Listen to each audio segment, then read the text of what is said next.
Nagsimula ang lahat sa isang malawak na tanawin ng isang mundong hindi pa natutuklasan. Kasunod nito, kalmadong pinunasan ng isang goblin ang dumi sa kanyang talim na parabang isang pangkaraniwang araw lang. Napapaligiran ng maraming nakabulagtang katawan, nagpapahinga lamang siya sa gitna ng magulong senaryong iyon. Hindi nagtagal, umalingaw ang mga desperadong hiyaw mula sa loob ng isang madilim na kuweba. Nang marinig ang ingay, sumilip ang goblin sa madilim na pasukan na nagkalat ang mga walang malay na lalaki. Nanatili siyang tahimik, seryosong inoobserbahan ang sitwasyon sa loob ng silid. Pagkatapos, nakaramdam ang nilalang ng nakakakilabot na kumpiyansa habang tinitingnan ang paligid. Sa loob, isang babaeng nagngangalang Junghain ang nakagapos at labis na natatakot. Binasa ng isa sa mga tulisan ang kanyang kumpirmadong galing ang dalaga sa isang marangyang lugar gaya ng Beverly Hills. Walang awang pinagtawanan ng mga siga ang bihag dahil sa pagtira niya sa ganoong klaseng sikat na lugar. Habang nakikipag-usap, tinanong ng pinuno kung kumalma na ba siya para makinig sa kanila. Napansin ng kriminal ang labis na pagkagulat ng babae nang bigla itong mapunta sa nakakabaliw na mundong ito. Nang makita ang labis niyang gulat, ipinaalam ng lalaki na ang lugar na ito ay puno ng mga orsi, duwende, at mahika. Dahil matagal na sila sa lugar na ito, umasta ang mga tulisan na parang pag-aari nila ang buong lugar. Hinawakan niya ito sa baba at tiniyak ng pinuno na mangangailangan ang baguhan ng matinding kakampi. Para idiin ang kanyang punto, itinaas niya ang ulo ng pinaslang nitong nobyo upang ipaalam kung ano ang mangyayari kung tatanggi siya. Dahil hindi makapagsalita sa busal, nagpupumigla si Hayun dahil sa matinding kawalan ng pag-asa. Naramdaman niya ang labis na bigat ng sitwasyon, kaya tuluyan ng hinimatay ang babae sa sahig. Pinagtawanan ng mga siga ang pagiging mahina niya, nag-iisip kung tatanggalan ba siya ng ilang ngipin para sumunod sa kanila. Pero sumingit ang isa pang lalaki, sinabing huwag nilang sirain ang magandang mukha ng baguhan. Tutal, matagal-tagal na rin simula nang may napakagandang dumating sa lugar nila. Nagdesisyong kalagkarin ang bihag pabalik sa kampo, walang awa nilang hinila ang kanyang mga gapos. Sa mismong pagkakataong iyon, isang lalaking nakatalukbong ang bumulong na hindi na niya kayang tiisin ang basurang ito. Lubos na nabigla sa pag-istorbo, tiningnan ng masama ng mga kriminal ang bagong dating. Sa inis, nagsimulang magsalita ng masama ang isa sa mga tarantado, tinatanong kung bakit siya nangingialam. Ngunit nanatili lang tahimik ang misteryosong lalaki sa kabila ng kanilang murang pambubuska. Walang anumang babala, inihagis niya palayo ang kanyang kapa. Ibinunyag na siya ang maliit na goblin kanina na nag-iwan sa mga siga sa sobrang pagkagulat. Mayangas na pinaikot ang kanyang sandata, naghanda ang nilalang para sa isang laban. Litong-lito, tinitigan siya ng mga tarantado dahil hindi nila alam kung saan sumulpot ang maliit na halimaw na ito. Kinuha ang atensyon, iminungkahi ng goblin na maglaro sila ng ibang laro ngayon. Sa galit sa kawalan ng respeto, galit na sumugod ang isa sa mga siga. Nang makitang nagkamali ang kalaban, ibinato ng maliit na halimaw ang isang patalim direkta sa mahinang bahagi nito. Paggising mula sa pagkahimatay, pinanood ni Hayun ang buong pangyayari nang hindi makapaniwala. Binalot ng matinding takot ang babae habang pinapanood ang bugbugan sa mismong harapan niya. Sa sobrang galit dahil sa pagbagsak ng kanilang kasamahan, sabay-sabay na sumugod ang iba pang siga sa pandak na goblin. Hinigpitan ang kanyang hawak, inihanda ng nilalang ang sarili para saluhin ang kanilang mga atake. Buong lakas na humampas ang isa sa mga tarantado, umaasang tatapusin ang laban doon mismo. Nang napakadali, sinangga ng maliit na mandirigma ang atake ng malaking lalaki. Pagkatapos noon, naglunsad siya ng napakabilis na ganting atake, na huling-huli ang kalaban nang hindi man lang ito binigyan ng pagkakataong makasangga. Duguan at sumisigaw sa sakit, napaluhod ang lalaki, lubos na natalo. Walang pag-aalinlangan, ibinaon ng goblin ang kanyang talim sa ulo ng isa pang tauhan. Nang isa na lang ang natira, nanigas ang huling kalaban matapos makitang naubos ang kanyang mga kasamahan. Patuloy lang na pinanood ng bihag ang trahedya, nanginginig sa takot at hindi makapagsalita. Sinundan ang huling nakaligtas, ipinaalala ng mandirigma na hindi pa tapos ang laro. Sa pagpapanik, pikit matang iwinasiwas ng lalaki ang kanyang espada para ilayo ang halimaw. Sumisigaw ng malakas, sinubukan niyang maghanda para sa isang matinding hampas mula sa itaas. Subalit tumalon ng napakataas ang goblin, kinukuha ang lahat ng puwersang kailangan niya. Pabagsak ng mabilis, binigyan niya ng malakas na tuhod ang mukha ng siga. Tumalsik ang tarantado sa kabilang dulo ng silid, at malakas na bumagsak sa malambot na lupa ng kuweba. Ubos na ang lakas at swerte, nanatili na lang nakahiga at talunan ang kriminal. Sa takot na siya na ang susunod na papatayin, umiyak ng matindi si Hayim, nagmamakaawa sa halimaw na huwag lumapit. Sinusubukang iligtas ang sariling buhay, umurong ang dugwa ang siga, at nag-alok ng pagkain bilang kapalit. Biglang nagbago ng isip, pinuri niya ang maliit na halimaw sa pagsasalita nito ng Ingles. Nagmamakaawa, desperadong tinanong ng lalaki kung ano ang gusto ng pandak. Ang sagot ay dumating sa pamamagitan ng walang awang saksak sa katawan ng lalaki, tinatapos ang trabaho ng walang kahit anong awa. Nakaupo sa lapag at hinal na hinal, inamin ng berdeng mandirigma na nakakapagod ang laban.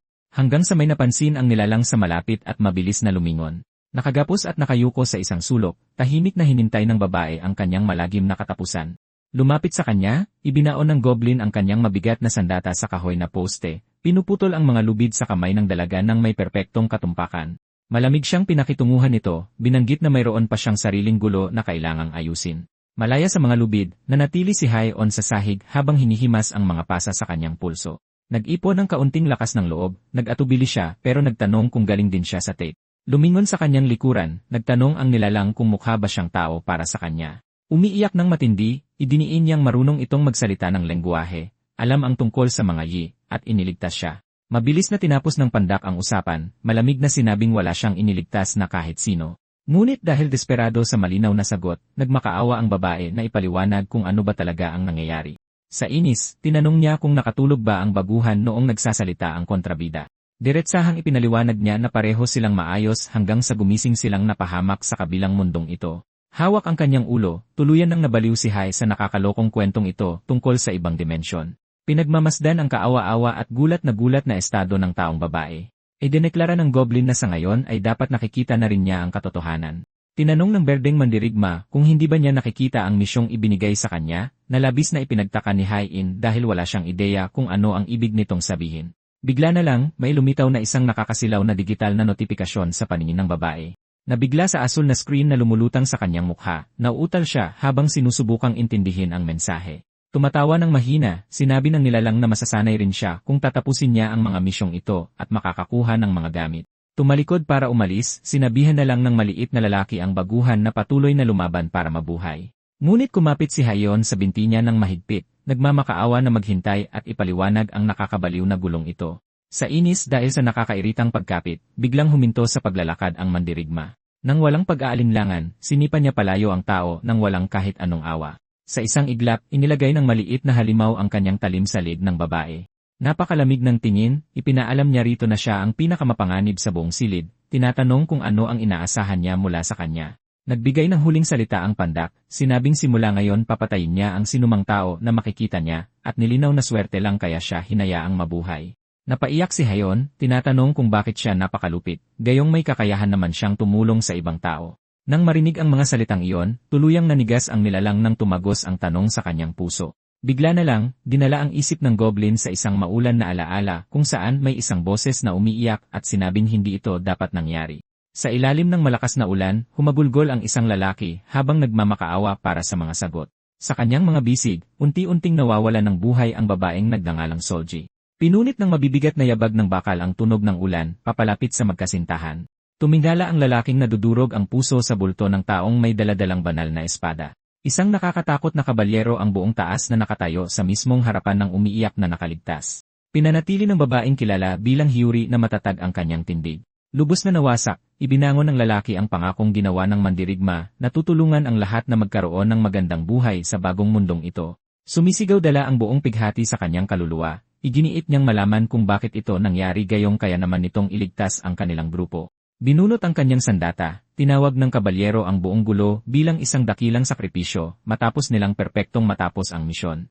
Nang walang kahit anong awa, hinatulan ng babae ang lalaki ng kamatayan, pinararatangan siyang pumatay sa isang kasamahan. Sinangga ng lalaki ang hampas nito gamit ang kanyang espada. Sumisigaw na ang mga tauhan nito ang pumatay sa kanyang buntis na asawa, at sinusubukan lang niyang pigilan ang mga ito. Matapos saluhin ang matinding lakas mula sa kalaban, umubo ng malakas ang lalaki, at hindi na kinayang manatiling nakatayo. Sinasamantala ang pagkakataon, itinumba ng mandirigma ang nakaligtas sa putik, sinabihan ang traidor na manahimik na ng tuluyan. Nakabulagta sa putikan, inulit niya ang basurang linya nito tungkol sa isang dakilang sakripisyo ng may labis na pandidiri.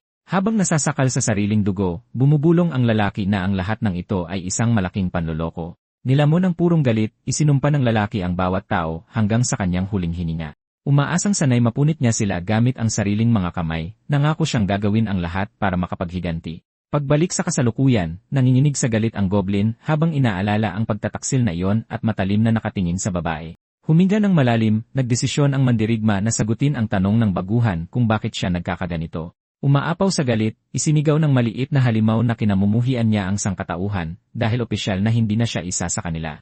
Nilamon ng mga anino ng kuweba, buong pusong tinanggap ng nilalang ang bago niyang buhay bilang isang berdeng halimaw.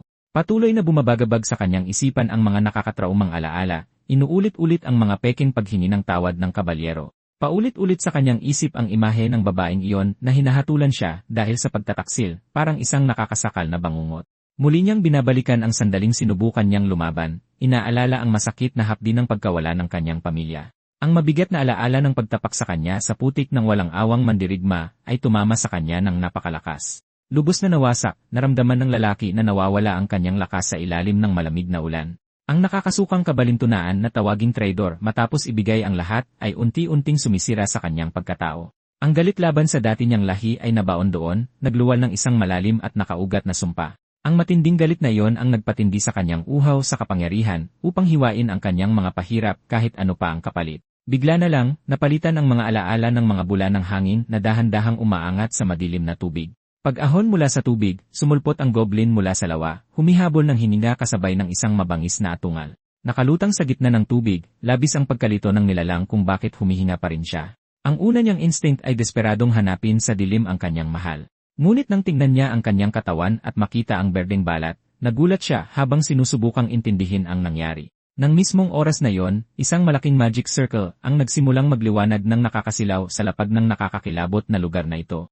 Natakot sa liwanag, napamura ang dating tao, walang kaide-ideya kung saan siya napadpad.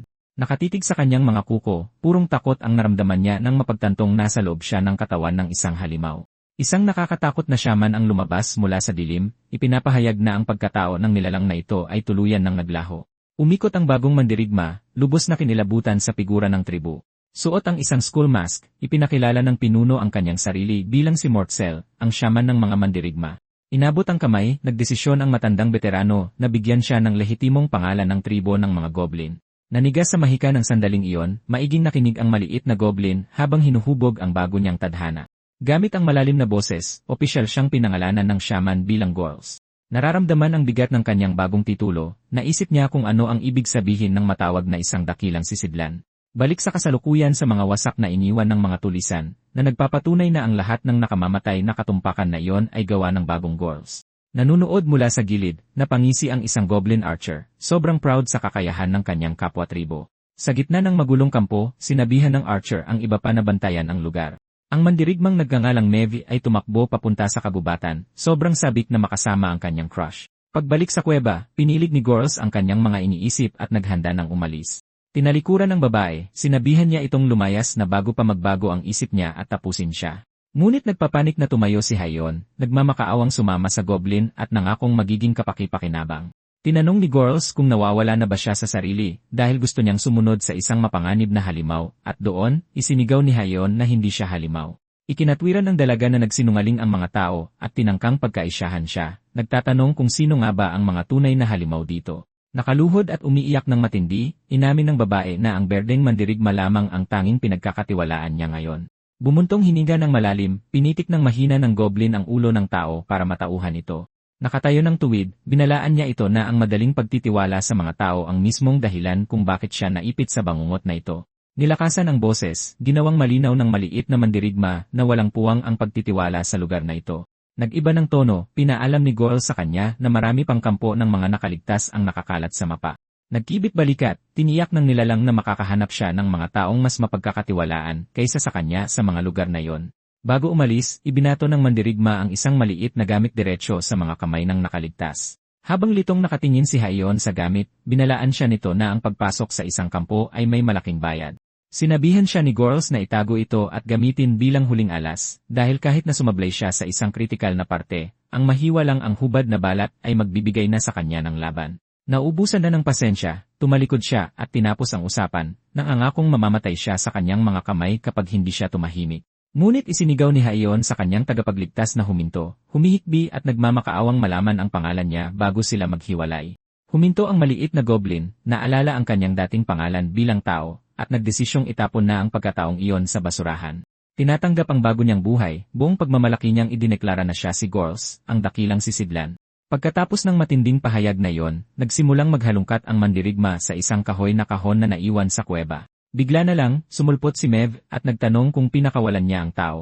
Ipinapaalala sa kanya na ang plano ay ubusin ang lahat ng galing sa lahing iyon. Napansin ng archer, kaswal lang na pinansin ng mandirigma ang pagdating niya. Medyo nagsiselos, napansin ng goblin na dala ng babae ang kanyang punyal, isang pabor na hindi pa niya nakukuha. Nakayuko sa mga gamit, ikinatwiran ni Gorls na ang pagpatay sa isang kaawa-awang tao, na tulad niya ay walang maibibigay na exp at sakit lang sa ulo. Labis na humanga, napagtanto ng kanyang sidikit na gusto lang niyang labanan ang mga malalakas, ipinagmamalaki ang maliit na goblin bilang kanyang lalaki. Lumapit ng kaunti, tinanong ni Mev kung gaano kalakas ang babaeng may banal na espada para gustuhin niya itong patayin ng ganito katindi. Dahan-dahang tumayo, tinanggal ng mandirigma ang kanyang kaswal na tono at nilinaw na hindi lang ito tungkol sa antas ng lakas. Sa tingin na punong-puno ng galit, inamin ni Gorls na gusto niyang ubusin ang mga nagnakaw ng kanyang mundo. Tinamaan ng bigla ang alon ng galit, na paatras ang archer, medyo nanginig sa tindi nito. Naglayag ang isip ng goblin pabalik sa mapait na nakaraan, inaalala kung paano sinira ng sangkatauhan ang tanging dahilan niya para lumaban at ang nag-iisang tao na gusto niyang protektahan. Pinag-aalab ng purong paghihimagsik, itinuro niya ang kanyang sarili at ipinaalala sa kanya na ang mga parehong traidor na iyon ang tumapos din sa kanyang buhay. Nagsimula siyang maglakad palabas at inamin na hindi niya naintindihan kung paano siya nabuhay muli, ngunit tinitiyak niya na wala nang makakapigil sa kanyang pagwawala ngayon. Nakikinig sa madilim na litanya, nanigas ang archer nang sumumpa ang kanyang kapareha na babayaran niya ang kahit anong halaga mapunit lang niya ang kanyang mga kaaway. Ang mabigat na oras sa paligid ay nagpaatras kay Mev, na lubos na nakakaramdam ng takot. Nilamon ng uhaw sa paghihiganti, naglabas ang maliit na halimaw ng nakakadurog na aura, nagbabantang ibalik ang bawat patak ng paghihirap na kanyang dinanas. Ang pangako na ibabalik ang pabor ay bumalot sa buong lugar na parang isang shockwave. Harap-harapan sa nakamamatay na intensyong ito, dumanak ang mga luha ng matinding takot sa mukha ng sidikit. Hindi na kayanan ang matinding pressure, nawala ng balanse ang goblin, napaupo sa sahig, at napasigaw. Pagbalik sa realidad, nataranta si Gorls nang makita ang kalagayan ng kanyang kasamahan, at tinawag ito. Umiiyak sa lapag, inamin ni Mev na natakot siyang makita itong ganoon kagalit, at mabilis na nakatanggap ng tawad dahil hindi naman ito galit sa kanya. Iniiba ang usapan, inutusan siya ng pinuno na tipunin ang pangkat at kunin ang lahat ng mga nakuhang gamit para ialay sa shaman. Mabilis na nakabawi, masiglang tumalon ang archer, at nagsimulang sumigaw ng mga utos sa ibang mga goblin para kumilos na. Sa labas ng kuweba, umakyat ang mandirigma sa isang batuhan at tinitigan ang malawak at masukal na mundo. Dinadama ang ihip ng hangin sa kanyang mukha, tahimik niyang sinuri ang abot tanaw, pinaplano ang kanyang mga susunod na hakbang. Ang tunog ng mga yabag mula sa malayo ay nakapukaw sa atensyon ng mandirigma. Naisip niya ang tao na tumatakbo para sa kanyang buhay sa loob ng kakahuyan upang makaligtas sa malupit na mundong ito. Sa isang mabilis na pag-swipe, binuksan ng maliit na goblin ang system panel na lumulutang sa kanyang harapan. Pagtingin sa quest log, nakita niyang nakapatay na siya ng 29 na tao, at isa na lang ang kailangan para makuha ang ebolusyon. Lubos na kumpiyansa, napansin ni Gorls na naging mas mabilis at mas malakas siya. Alam na ang mga susunod na laban ay magiging napakadali na lang kapag nag-evolve na siya bilang isang goblin warrior. Pumuputol sa pag-iisip ng sumulpot ang archer na isinisigaw ang kanyang pangalan. Ipinaalam ni Mev sa kanya na naimpake na niya ang lahat ng magagamit mula sa kampo at hinihingi ang plano para sa susunod nilang hakbang. Ipinaliwanag niyang may ilang mga gunggong na nakatakas noong inambush sila at siguradong babalik agad kasama ang mga resba. Nangunguna na may masamang ngiti, idineklara ng maliit na goblin na ang lugar na iyon ang magiging sementeryo ng kaaway. Tumitirik ang araw, nililiwanagan ang masukal na kabubatan.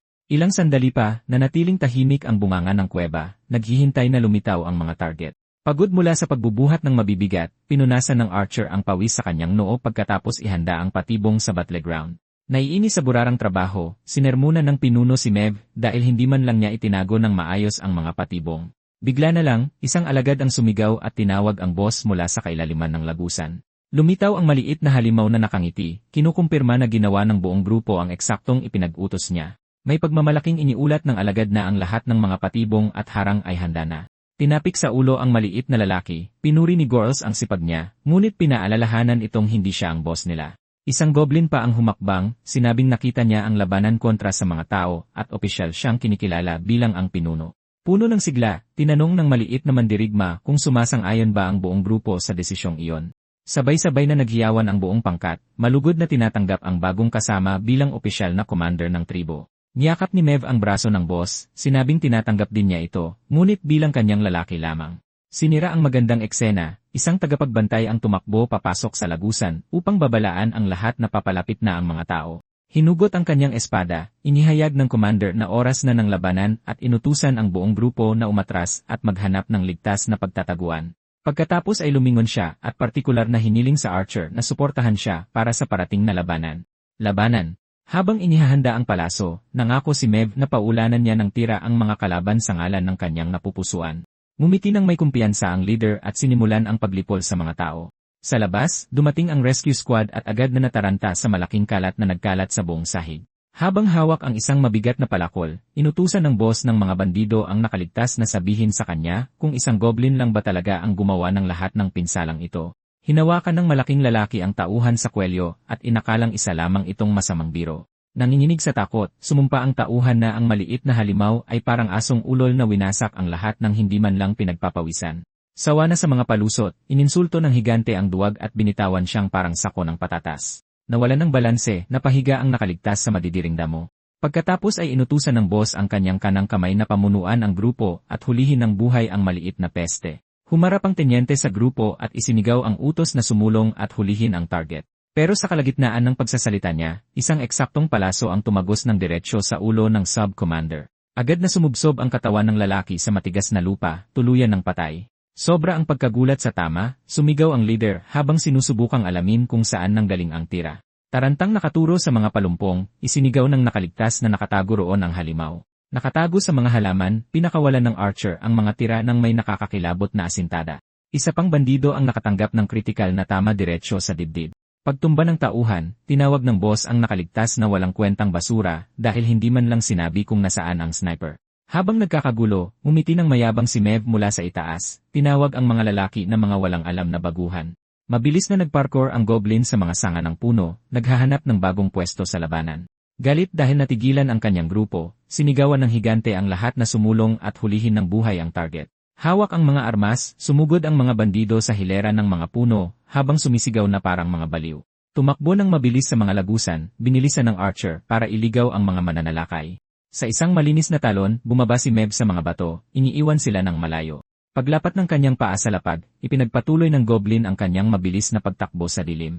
Galit dahil sa panlilinlang, inutusan ng boss ng bandido ang kanyang mga tauhan na hulihin ang maruming nilalang na iyon. Sumunod sa utos, pumasok ang buong grupo sa makikitid na daanan ng kuweba. Nang maabutan ang kanyang leader, kinumpirma ng Archer na kumagat ang mga tao sa patibong at nakatanggap siya ng papuri para sa magandang trabaho. Tuwang-tuwa sa plano, tumango si Mev at naghandang tumakas sa likurang pinto. Samantala, nakaharap ng grupo ng mga mananalakay ang isang malaking tambak ng mga guho na humaharang sa daan. Napabuntong hininga sa inis, nagreklamo ang malaking lalaki tungkol sa kahihiyan na maloko ng isang ordinaryong halimaw. Binaliwala ang harang, sinubukan pa rin ng isa sa mga tauhan na dumaan. Tamang-tama, isang nakatagong mitsa ang mabilis na nag-umpisang masunog at maglabas ng mga tilamsik.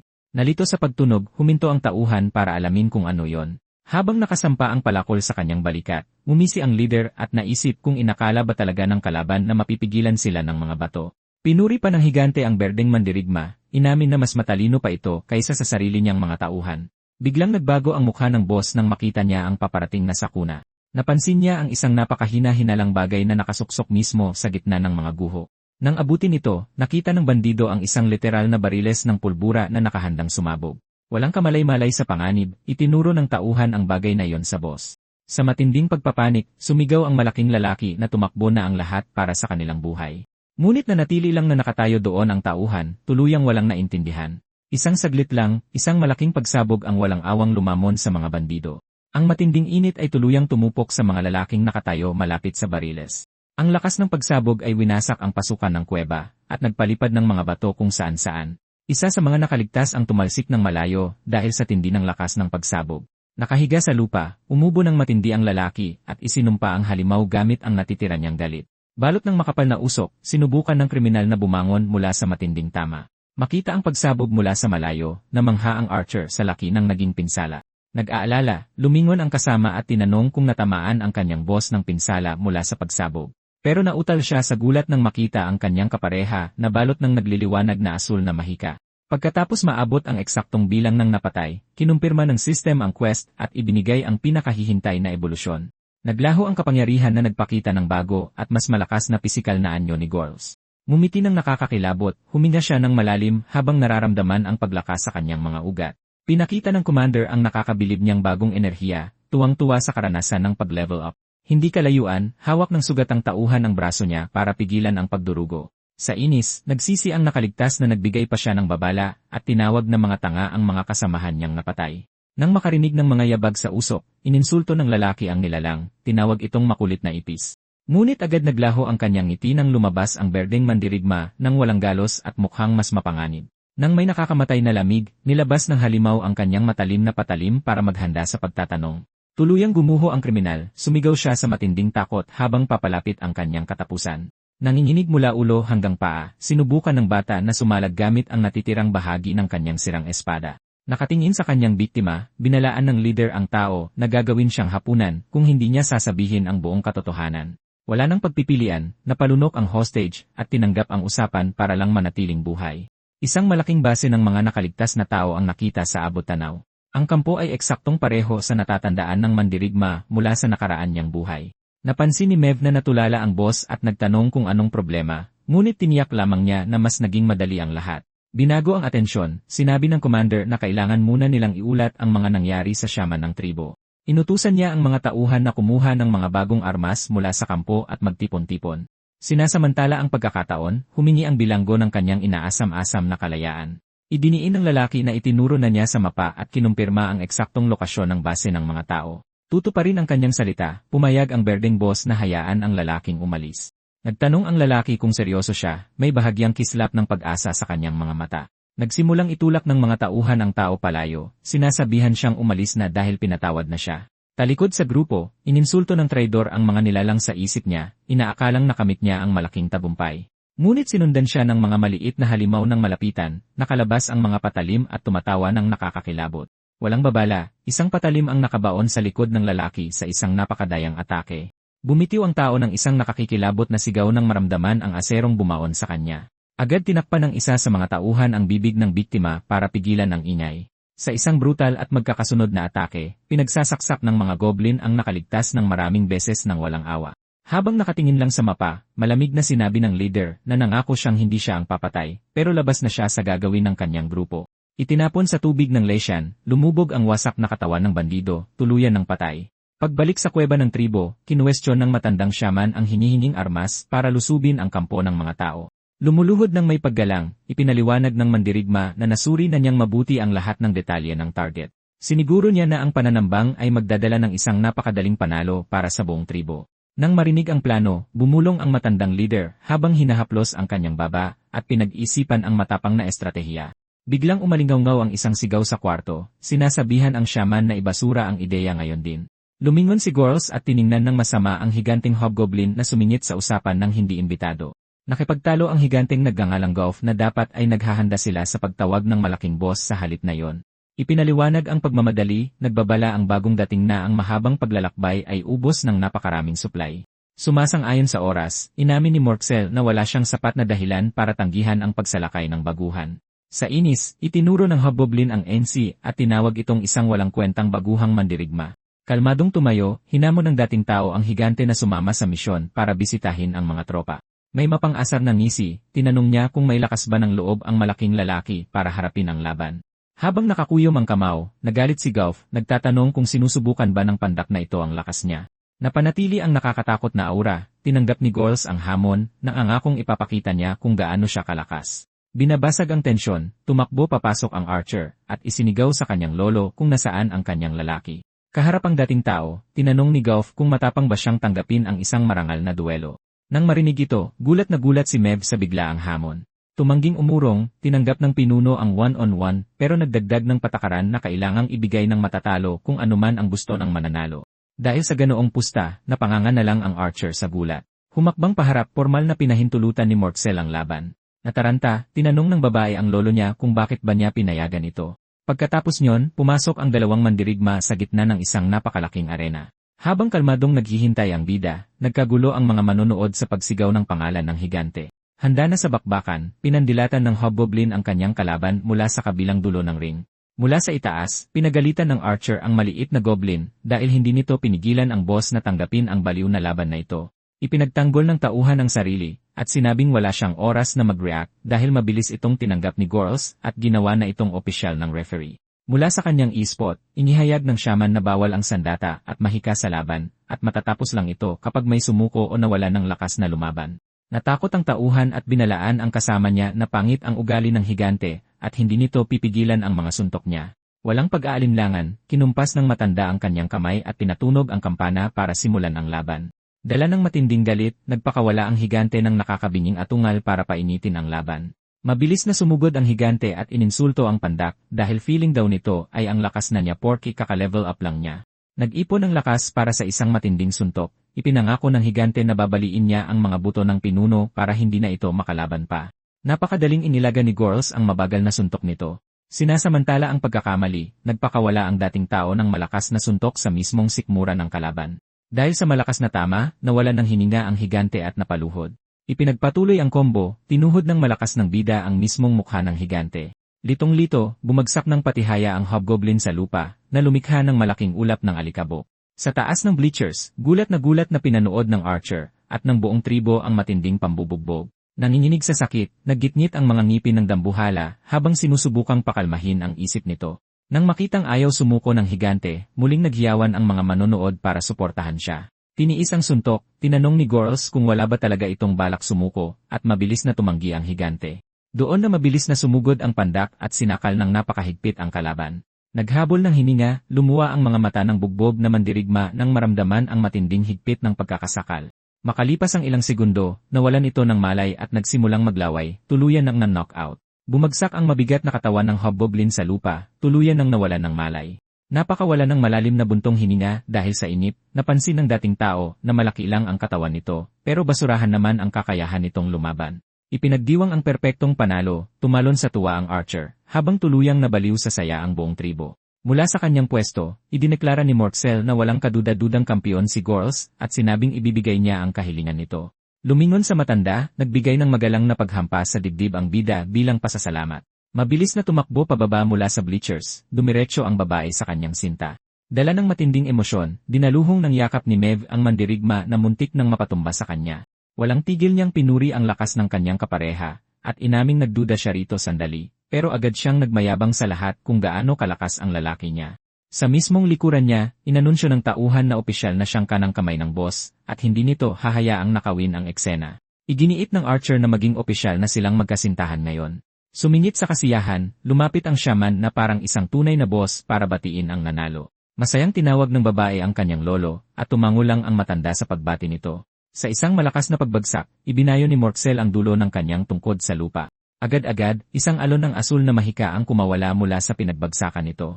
Lumitaw ang isang napakalaking bilog na portal, na nagliwanag sa buong arena dala ng matinding sinaunang mahika.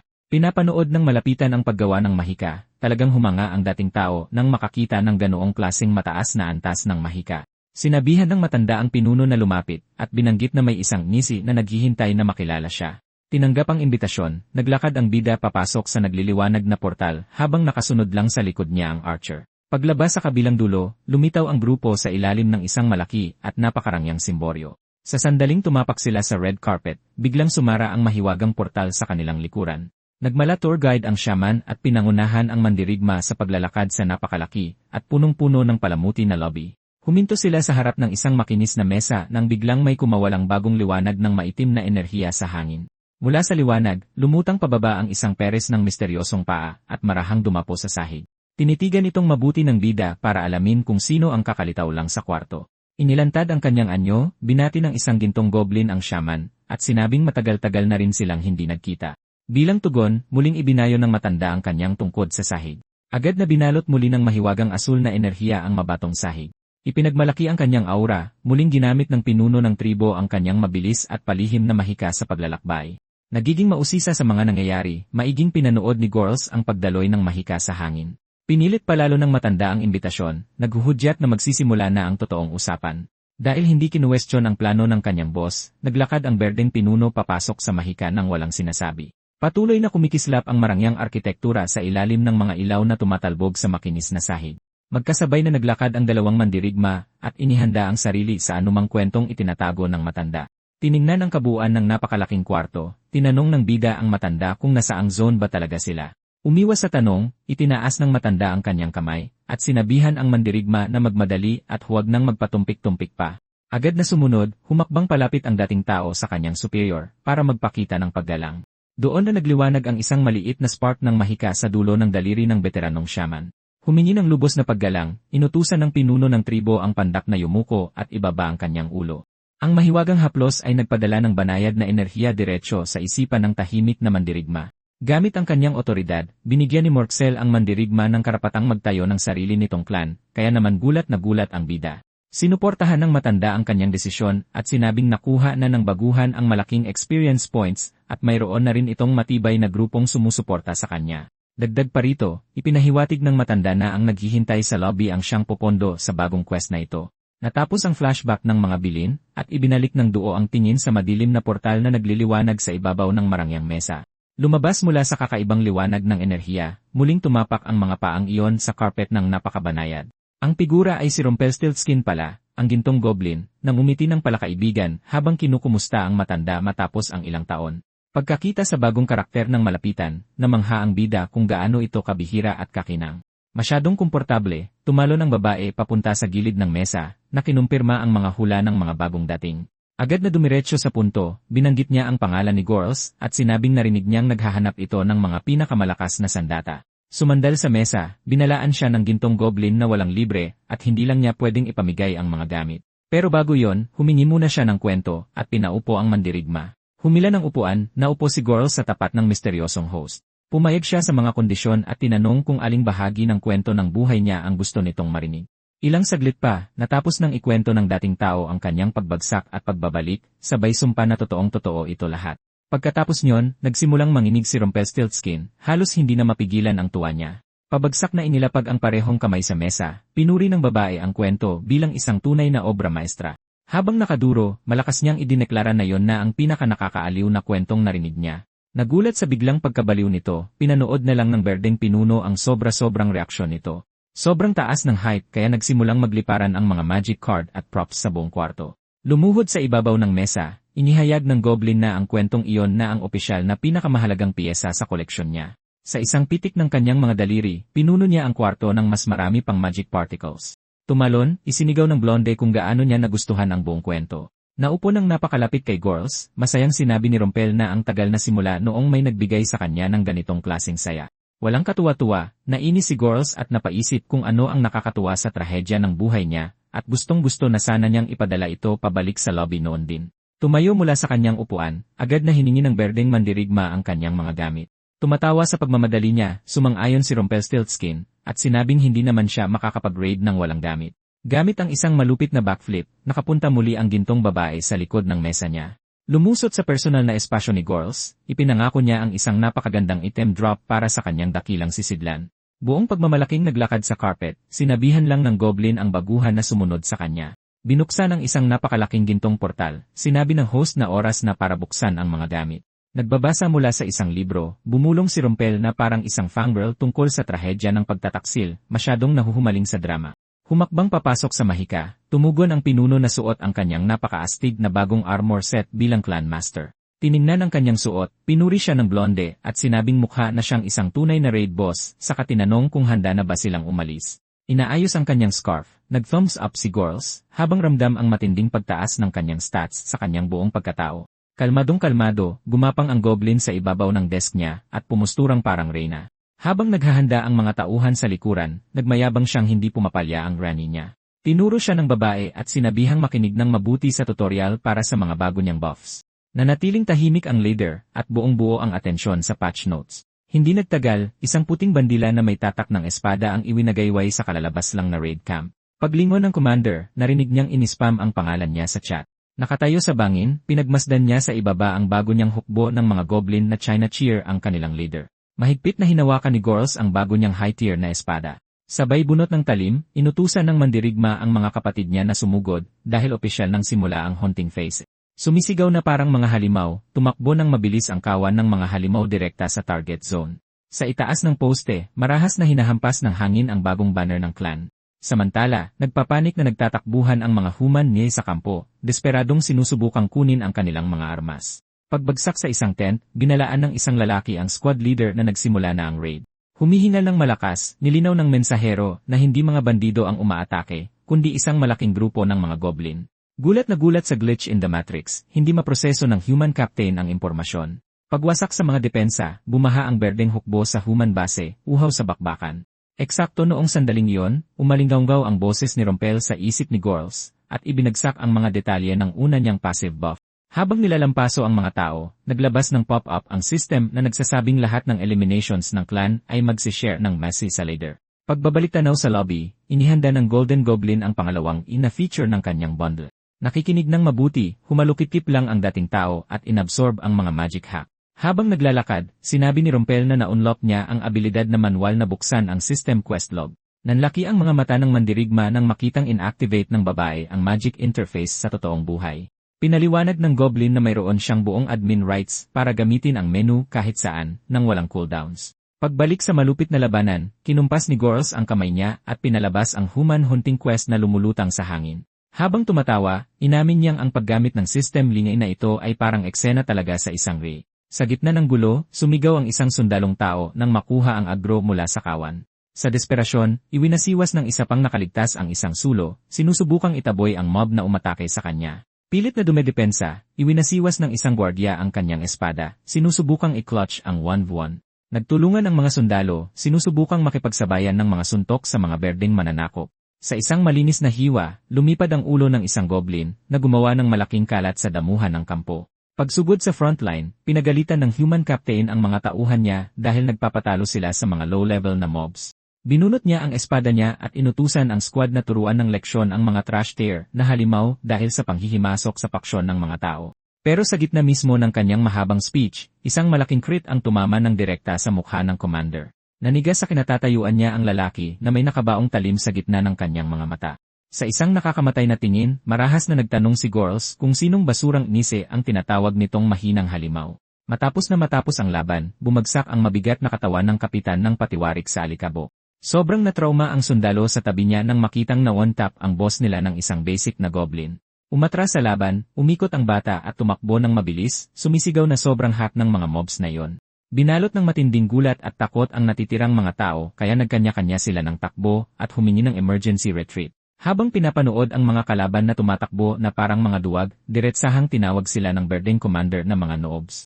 Nagdiriwang sa kanilang panalo, tumakbo palapit ang isa sa mga tauhan, pinupuri ang boss para sa isang epic na carry. Seryoso lang ang dating tao, sobrang nakapokus sa sarili niyang mga iniisip pagkatapos ng laban. Sa kanyang alaala, umiti si Rumpelstiltskin at nagtanong kung may napili na ba siyang klantad. Nananatiling tahimik ang mandirigma noon, mainat na tinitimbang ang mga opsyon niya. Pagbalik sa realidad, marahas na binunot ni Gorls ang punyal niya mula sa mukha ng kalaban. Tumutulo ang sariwang dugo mula sa napatay na kapitan na nagmamansa sa matalim na bakal.